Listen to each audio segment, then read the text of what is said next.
All right, guys, welcome to part 2 of the bike body performance assessment. This is our straight leg raise test. What we're looking at here is hamstring flexibility, our hip flexor kind of strength and control, as well as our quad strength and control. All together, we're going to identify any compensatory strategies that you may be using off the bike and on the bike that are inhibiting your ability to ride your best. So all you have to do is lay straight onto the ground. Easiest part. So while we're here, we're gonna be looking at my right leg. So all the way flat, you're gonna squeeze that quad so it's nice and firm. So your leg is totally straight, ankles pointing up. See how my ankle's pointing up? Not down, up, quad on, ankle up. You wanna slowly raise that leg all the way up to the ceiling.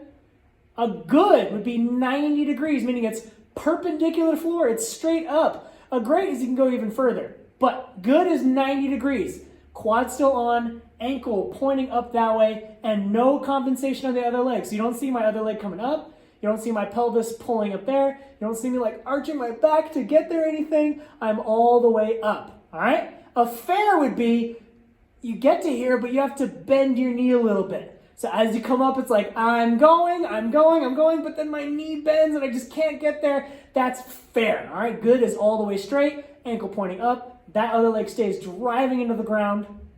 A fair would be it bends a little bit, or you can't get all the way there. You're gonna kind of get to about 60 degrees before you start bending your knee. A poor is you're at the starting position, quad on, knee straight, ankle bent up this way. You start going up.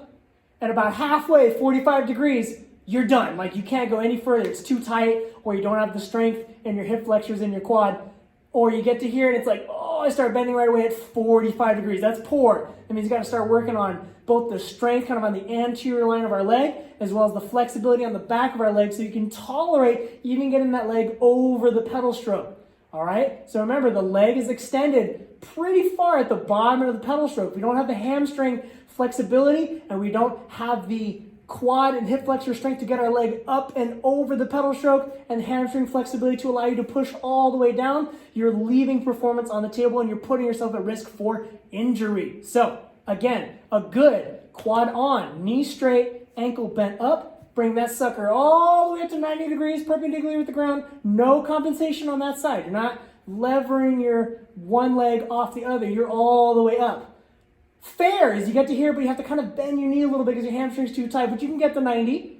Or you can get to about here and then it starts to bend. That's fair.